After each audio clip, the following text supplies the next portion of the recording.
উদ্দেশ্য বেলেগ। আমি এবাৰ ধৰিত্ৰীৰ পাপ মোচনৰ বাবে এটি কাৰ্য কৰিবলৈ আগবাঢ়িছোঁ। হোৱাটো কেলে দিছে তো বাৰু? গতিকে তুমি এই কাৰ্যত আমাক সহায় কৰিব লাগিব। হে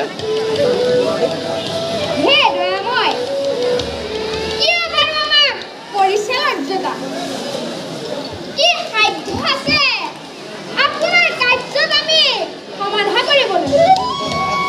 তথাপি প্ৰভু আপোনাৰ আদেশ পালন কৰিম।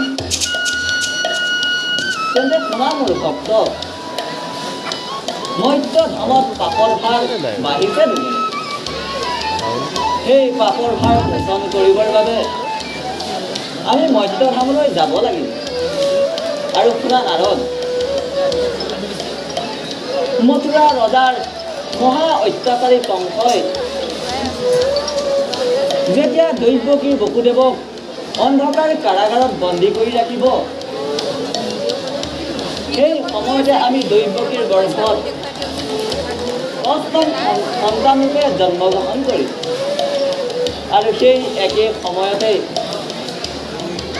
গোকুলৰ নন্দৰজাৰ গৃহত লক্ষ্মী দেৱীয়ে যোগ মায়াৰ ৰূপত। এতিয়া বুজিলা তোমাৰ কৰ্তব্য কি? বুজিলো প্ৰভু, আপোনাৰ অনন্ত লীলা, আপোনাৰ গুণানুকীৰ্তন কৰাই মোৰ একমাত্ৰ উদ্দেশ্য।